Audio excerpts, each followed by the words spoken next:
అనంతపురం జిల్లా రాప్తాడు సిద్ధం సభ కవరేజ్ కు వెళ్లిన ఫోటోగ్రాఫర్ కృష్ణ మీద వైసీపీ నాయకులు దాడి దారుణమని టీడీపీ రాష్ట్ర ఉపాధ్యక్షుడు తిప్పేస్వామి అన్నారు. రాష్ట్రంలో రోజురోజుకు వైసీపీ గుండాల అరాచకాలు పెరిగిపోతున్నాయని ఆయన విమర్శించారు.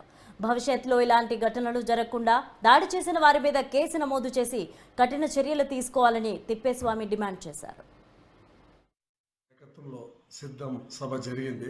ఆ సభకు ఆయన పుట్టపర్తి ఎయిర్పోర్ట్కి వచ్చినప్పుడు రైతులు అందరూ కూడా Jagan go back, Jagan down down, Jagan down down అని నినాదాలు ఇచ్చినారు. కారణం 5 సంవత్సరాల పరిపాలన, జగన్మోహన్ రెడ్డి పరిపాలనలో ఏ ఒక్క నయా పైసా కూడా రైతాంగం మేలు చేయనటువంటి దాఖలాలు లేవు.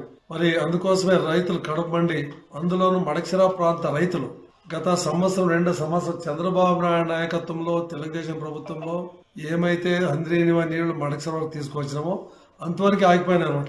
మరి జగన్మోహన్ రెడ్డి నాయకత్వంలో ఒక తట్టడు మన్ను కానీ, ఒక బాండ్లే సిమెంట్ కానీ, ₹1 కానీ అంద్రీనివా కోసం ఖర్చు పెట్టిన దాఖలా లేవు. నీళ్లు కూడా రాలేదు.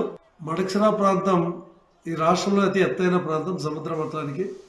మరి ఈరోజు తాగడానికి నీళ్లు లేక, మరి సేద్యానికి నీళ్లు లేక బోర్లన్నీ బాగా ఎండిపోతున్నాయి. చాలా మంది రైతాంగం 20 ఎకరాలు 30 ఎకరాలు ఉన్న రైతులు కూడా బెంగళూరు వలసపోతున్నారు. అది చూసి కడుపు మండి రైతు సంఘం నాయకులు ఈరోజు జగన్మోహన్ రెడ్డి నాయకత్వంలో డౌన్ డౌన్, మీరు గో బ్యాక్ అంటామంటే నిర్దాక్షిణ్యంగా పోలీసులను అరెస్ట్ చేయడం అమానుషం, తీవ్రంగా ఖండిస్తున్నాం. రైతు న్యాయమైనటువంటి కోరికలు అడిగితే అతను పోలీసు వాళ్ళతో దమనకాండగా మరి వాళ్ళ అనుదర్శనం చాలా వెంటనే రిలీజ్ చేయాలి. మరి దాంతోపాటు ఈరోజు నిజాన్ని నిర్భయంగా సమాజానికి చాటి చెప్పేటువంటి ఏబిఎన్ మరి ఛానల్ కానీ, ఆంధ్రజ్యోతి పత్రిక కానీ కృష్ణాని రోజు ఫోటోగ్రాఫర్